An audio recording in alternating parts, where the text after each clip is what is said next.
Bonjour, c'est Jules Lavie pour Code Source, le podcast d'actualité du Parisien. Kendrick Lamar, 36 ans, est le numéro 1 du rap américain. Récompensé par le prestigieux prix Pulitzer en 2018, il bat des records actuellement. Son morceau Not Like Us, sorti le 4 mai, a dépassé les 100 millions d'écoutes sur Spotify en seulement 9 jours, un record pour un titre de rap. Kendrick Lamar vient de faire l'actualité avec un clash avec le rappeur canadien Drake, clash au cours duquel il a écrit justement Not Like Us et dont il est jugé grand vainqueur. Qui est-il ? Pourquoi ce duel à distance a-t-il autant fait parler ?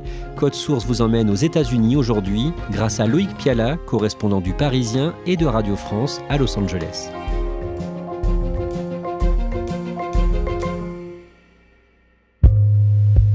Loïc Piala, en France on parle de clash, mais vous, aux États-Unis, vous parlez de beef. D'où vient ce mot ? Et est-ce qu'il y a d'autres mots à connaître sur ce sujet ? Le beef, c'est une embrouille en fait, une querelle. Alors l'origine du mot, on ne la connaît pas exactement, il y a plusieurs origines avancées, mais en tout cas c'est un mot qui existait avant qu'il soit utilisé dans le milieu du rap à partir des années 80, et le beef ça fait vraiment partie de la culture du hip-hop. C'est un moyen pour deux rappeurs de se mesurer l'un à l'autre, de savoir qui est le meilleur, qui a les meilleures punchlines, et puis ils s'envoient en fait ce qu'on appelle des diss tracks, des morceaux. Diss c'est pour disrespect, le manque de respect. Et donc c'est à travers ces morceaux qu'ils vont s'attaquer mutuellement. Aux États-Unis, le précédent le plus célèbre de beef entre deux rappeurs, c'était dans les années 1990 entre deux légendes du rap, Tupac et Notorious Big. Oui, deux des rappeurs les plus doués de leur génération, qui ont eu leur beef sur un fond de rivalité entre la côte Est, là où est né le rap, et la côte Ouest, la terre du gangsta rap. Il y a une suite d'accrochages pendant des mois. Et en 1996, Tupac Shakur a été tué dans une voiture à Las Vegas. 6 mois plus tard, c'était au tour de Notorious Big de se faire tuer à Los Angeles par un tireur embarqué dans une voiture. Ça a pris un tour vraiment tragique, et c'est aussi pour ça qu'on se souvient de ce bif. Dans cet épisode de Code Source, on va se concentrer sur le rappeur Kendrick Lamar. Il est né le 17 juin 1987 en Californie, à Compton, dans le comté de Los Angeles.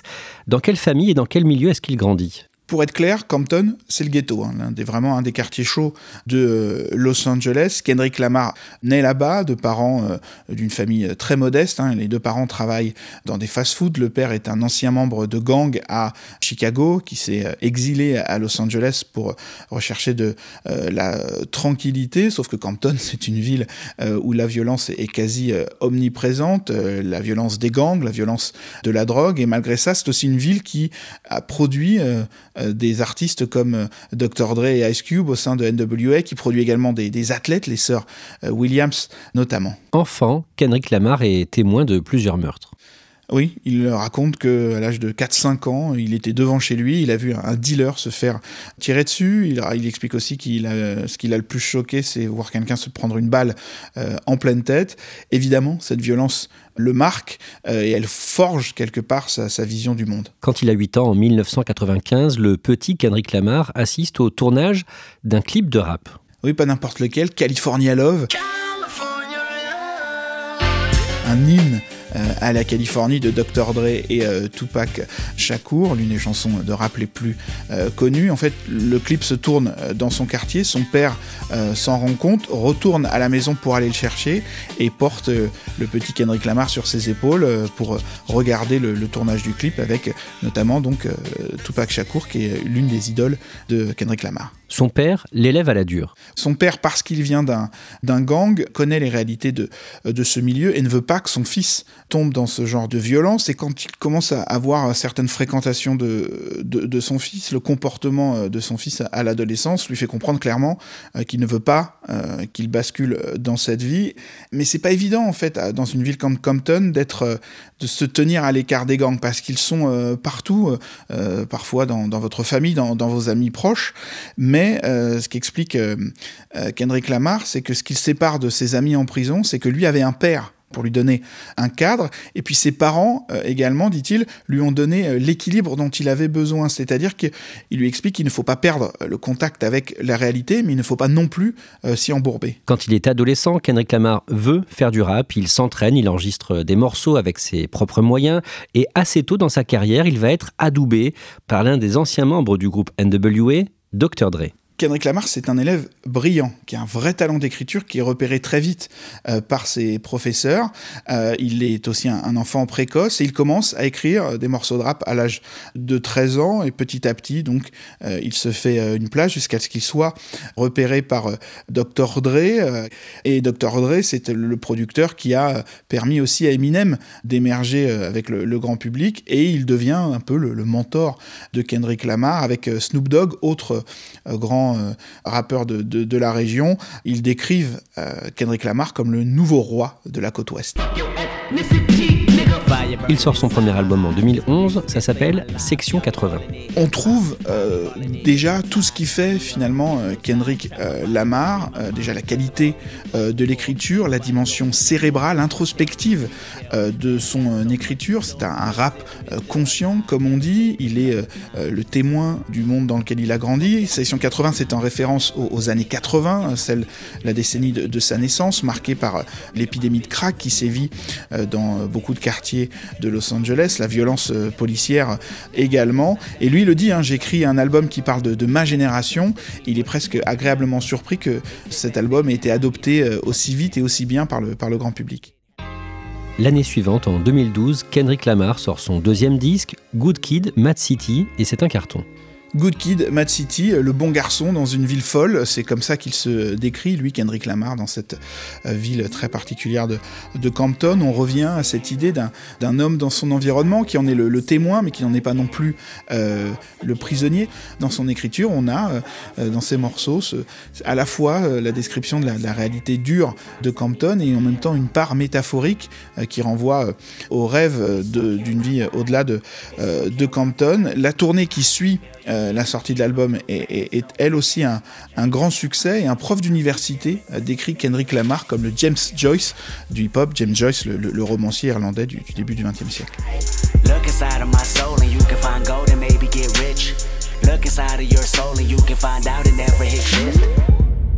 Dans ses premières années de carrière, Kendrick Lamar collabore avec le rappeur Drake sur certains morceaux. Qui est-il ? C'est un rappeur canadien de Toronto. Il a une vie très différente de celle de Kendrick Lamar. Son père est afro-américain, c'est un musicien de Memphis. Sa mère est juive canadienne. Il divorce quand il est jeune, lui reste au Canada. Il grandit dans des quartiers moins dangereux que ceux de Kendrick Lamar. Et il devient à l'adolescence acteur dans une série télévisée avant de se diriger vers le rap à la fin des années 2000 avec un premier album qui sort en 2010, Thank Me Later, qui est un succès, et à partir de là, il devient vraiment l'un des plus grands noms du rap avec un style plus proche de la pop, un style plus musical que celui de Kendrick Lamar, mais les deux hommes travaillent ensemble. Drake invite Kendrick Lamar sur son deuxième album, Take Care, en 2011. Il le fait même participer à sa tournée contre l'avis de sa maison de disques, et Kendrick Lamar l'invite à son tour sur l'un de ses albums pour la chanson Poetic Justice. Kendrick Lamar confirme son statut de star du rap avec son troisième album sorti en 2015, To Pimp Butterfly, sur lequel il a travaillé notamment avec le chanteur et musicien Pharrell Williams. Drake salue la qualité de cet album et l'une de ses chansons devient un hymne officieux du mouvement Black Lives Matter, mouvement de réaction aux violences policières. Oui, la chanson s'appelle All Right. Elle parle des difficultés des Afro-Américains, des moments difficiles qu'ils traversent, et en même temps, elle est porteuse d'espoir, puisque All Right, ça veut dire nous irons bien, et elle est reprise dans les cortèges à travers le pays. L'année suivante, en 2016, Kendrick Lamar est invité à la Maison-Blanche par Barack Obama pour la fête nationale le 4 juillet. Kendrick Lamar est son rappeur préféré. Loïc Piala, en avril 2017, Kendrick Lamar revient avec un quatrième album intitulé Damn, une interjection qui veut dire mince, mais ça peut aussi vouloir dire damné, comme la damnation. Loïc Piala, décrivez-nous un peu ce disque. Alors on a le droit de voir dans ce titre d'album une dimension religieuse. Kendrick Lamar est très croyant, il évoque aussi aussi dans cet album qui continue dans sa dimension autobiographique le syndrome du survivant, c'est-à-dire que lui est sorti du ghetto, il a du succès, mais des amis, des proches continuent à aller en prison, à mourir, donc il est conscient de ce décalage, il y a une forme de culpabilité. Le magazine Rolling Stone décrit l'album comme une combinaison brillante d'un côté rap à l'ancienne et de modernité. C'est un album qui a un énorme succès, plus de 2 millions d'exemplaires vendus, qui est peut-être aussi plus accessible que l'album précédent, avec des sonorités plus R&B, plus pop, un peu moins jazzy que ce que fait Kendrick Lamar en général. Et puis il y a le tube de cet album, Humble, qui vraiment devient un hit énorme cette année-là.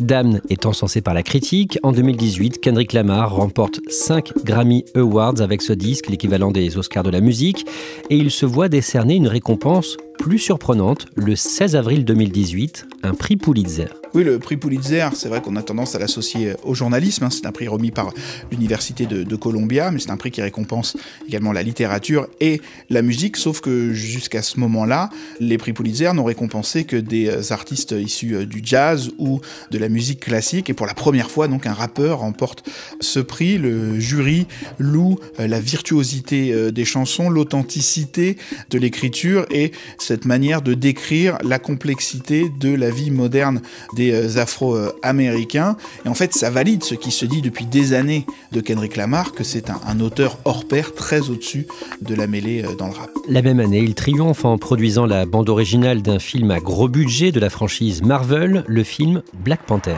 I fight the world, I fight you, I fight myself, I fight God, just tell me how many burdens left, I fight pain and hurricanes, today I wept. En 2019, le 31 mars, Kendrick Lamar perd l'un de ses amis, un autre rappeur. Nipsey Hussle, abattu devant son magasin de vêtements dans le sud de Los Angeles. Le suspect est assez vite appréhendé. C'est un choc pour Kendrick Lamar, parce que c'est un rappeur, un ami à lui, mais c'est un choc vraiment pour toute la ville de Los Angeles. Loïc Piala, en mai 2022, Kendrick Lamar revient avec un nouveau single qui fera partie de son 5e album. Ce morceau est intitulé The Art Part 5, Le Cœur Partie 5. Le clip de son morceau est très remarqué. Le clip en apparence est assez simple, un plan fixe sur Kendrick Lamar, t-shirt blanc sur fond rouge, sauf que son visage change subtilement grâce au deepfake, vous savez, cette technologie qui permet de changer quasiment sans qu'on le voie le visage d'une personne à l'image. Et donc il prend les visages de O.J. Simpson, le fameux joueur de football américain accusé d'un double meurtre, de Kobe Bryant, le célèbre basketteur tué dans un accident d'hélicoptère 2 ans plus tôt, Will Smith, l'acteur qui a mis une gifle au présentateur des Oscars quelques semaines plus tôt, le rappeur Nipsey Hussle, l'autre rappeur Kanye West qui a eu des propos très controversés, ou encore l'acteur de télévision Jussie Smollett qui a simulé une agression raciste. Et donc Kendrick Lamar chante à chaque fois dans le visage de ces personnages, de leur point de vue. Il donne des perspectives différentes sur la communauté afro-américaine, sur la culture des Afro-Américains aux États-Unis. Encore une fois, un morceau très dense et qui confirme également la créativité de l'artiste.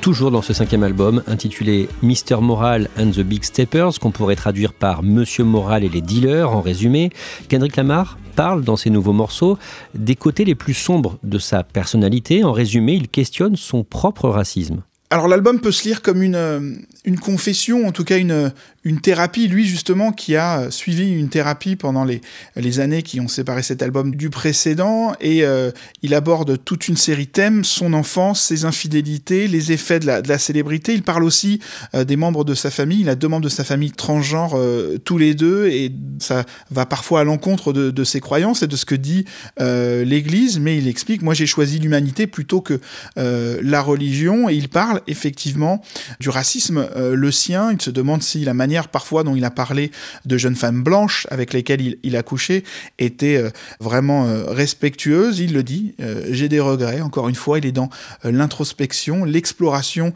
de ses failles, de ses états d'âme. Loïc Piala, on parlait de Drake tout à l'heure, le rappeur canadien. Plus les années passent et moins les 2 hommes s'apprécient. Les deux artistes ne travaillent plus ensemble depuis 2013 en fait, depuis que dans la chanson Control, Kendrick Lamar déclare à Drake mais aussi à d'autres rappeurs qu'il va les assassiner. Drake, Big Sean, Jay Electron, Tyler McMillan, I got love for you all, but I'm trying to murder you niggas. Il allait s'assurer que leurs fans n'entendraient plus jamais parler d'eux. Alors évidemment c'est une image, et depuis ce moment-là, il y a une forme de guerre froide entre les deux hommes. En octobre 2023, Drake sort un album. Dans cet album, il y a un titre qui ne va pas plaire à Kendrick Lamar. Expliquez-nous ça. La chanson s'appelle First Person Shooter.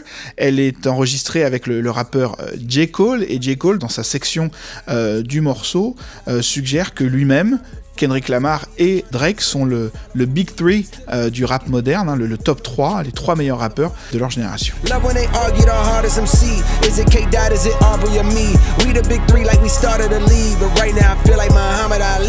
Loïc Piala, ces paroles, visiblement, ne plaisent pas à Kendrick Lamar. Oui, dans un morceau qui sort le 22 mars, enregistré avec les rappeurs Future et Metro Boomin, un morceau qui s'appelle Like That. Kendrick Lamar explique qu'il n'y a pas de top 3, il n'y a que moi. Et dans ce morceau, il attaque également Drake en le comparant à Michael Jackson et en se comparant lui-même à Prince. L'idée, c'est que Prince a la réputation d'être un musicien plus accompli, avec des morceaux plus complexes, et Michael Jackson, lui, est souvent réduit à un faiseur de tubes, une grande star, mais avec des morceaux moins intéressants. Drake riposte à la mi-avril en publiant à quelques jours d'intervalle 2 diss tracks coup sur coup qui visent Kendrick Lamar. Oui, d'abord Push-Ups, dans lequel il se moque de la taille de Kendrick Lamar, hein, qui fait moins d'1m70, il se moque aussi de la taille de ses pieds et également de ses talents de businessman. Puis il y a aussi de manière intéressante le morceau Tailor Made Freestyle, dans lequel Drake fait appel à l'intelligence artificielle pour que Tupac Shakur, qui est mort depuis près de 30 ans, et Snoop Dogg chantent ses propres paroles avec leur voix pour se moquer de Kendrick Lamar, hein, puisque Tupac Shakur et Snoop Dogg sont vraiment deux des idoles de Kendrick Lamar, sauf que la famille de Tupac Shakur n'apprécie pas du tout la méthode et exige que le morceau soit retiré des plateformes et des réseaux sociaux sous peine de poursuite. Euphoria. Kendrick Lamar réplique à son tour 11 jours plus tard avec le morceau Euphoria, Euphorie, mis en ligne le mardi 30 avril au matin. Euphoria, ce n'est pas un titre choisi au hasard, hein, c'est une série de HBO produite par Drake.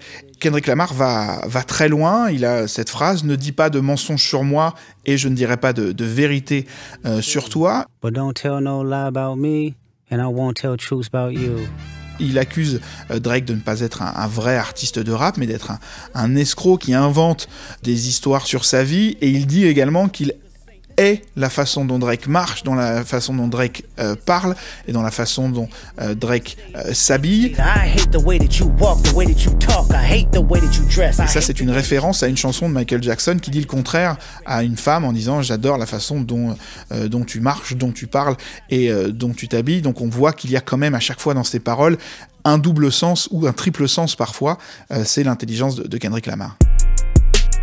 Drake répond à son tour dans un morceau appelé Family Matters, qui dure près de 8 minutes, accompagné d'un clip, et que Drake semble envisager comme la fin de ce bif, hein, le morceau définitif, dans lequel il accuse Kendrick Lamar de frapper sa compagne. Quand tu poses ta main sur ta copine, est-ce que c'est de l'autodéfense vu qu'elle est plus grande que toi ? Se moque Drake encore une fois en faisant référence à la taille de Kendrick Lamar. Kendrick Lamar publie un morceau 37 minutes plus tard. Oui, ça montre qu'il a anticipé quelque part la réponse de Drake, surtout que le morceau s'appelle Meet the Grams. Je vous présente les Grams. Grams, c'est le nom de famille de Drake. Et là, il va très loin dans les accusations en disant que Drake a une fille depuis 11 ans, sauf que c'est une fille secrète. Et il ne s'arrête pas là. Quelques jours plus tard, Not Like Us, morceau très entraînant, il faut le reconnaître, morceau accompagné d'une photo aérienne d'une des maisons de Drake. Dans ce morceau, Kendrick Lamar va très loin il accuse Drake d'être un pédophile certifié.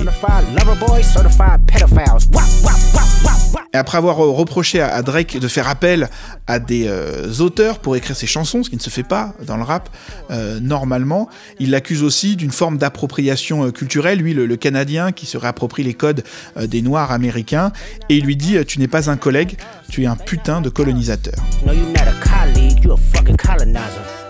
Loïc Piala, pour une grande partie des amateurs de rap aux États-Unis, Kendrick Lamar sort grand gagnant de ce bif, de ce clash. Pourquoi ? Honnêtement, déjà parce que dans le milieu du rap, les gens considèrent, avant même ce bif, que Kendrick Lamar est le meilleur rappeur des deux, même si Drake a un talent incontestable. Et puis, dans cet échange de morceaux, les accusations sont plus élaborées du côté de Kendrick Lamar. La stratégie de sortie avec ce morceau qui sort 30 minutes après celui de Drake est également plus élaborée. Et puis, si on s'appuie même sur des données simplement chiffrées, puisque Drake, très souvent, rappelle à tout le monde qu'il est le plus gros vendeur de disques dans le rap, et bien même sur ces bases-là, les morceaux de Kendrick Lamar ont plus d'écoute sur les plateformes, Spotify par exemple, que ceux de Drake. Ces titres ont fait des dizaines de millions d'écoutes, 100 millions sur Spotify en 9 jours pour Kendrick Lamar avec Not Like Us, on l'a dit.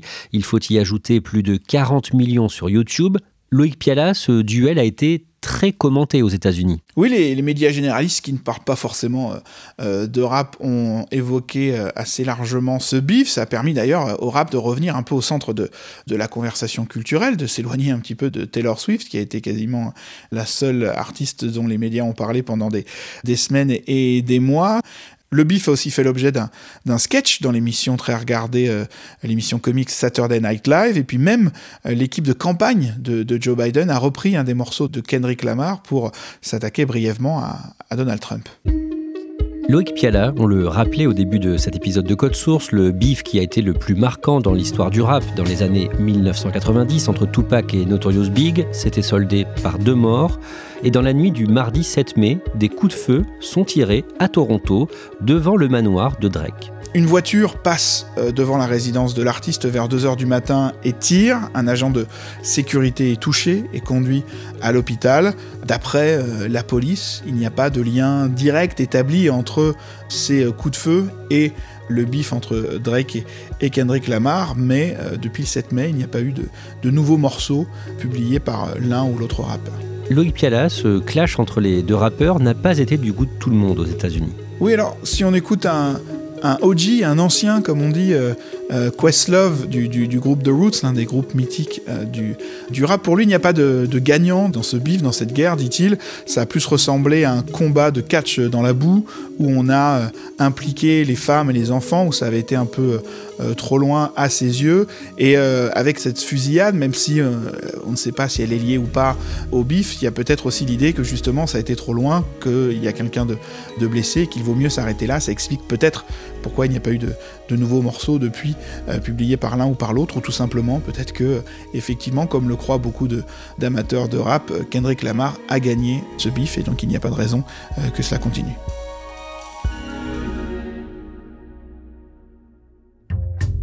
Merci à Loïc Piala. Cet épisode de Code Source a été produit par Barbara Gouy et Thibault Lambert. Réalisation Julien Moncouquiol. Code Source est le podcast quotidien d'actualité du Parisien. Nous vous proposons 2 autres podcasts disponibles eux aussi sur toutes les plateformes audio. Le Sacre jusqu'aux Jeux Olympiques de Paris. Chaque mercredi, les confidences de médaillés d'or olympiques et paralympiques. Et Crime Story, chaque samedi, une grande affaire criminelle.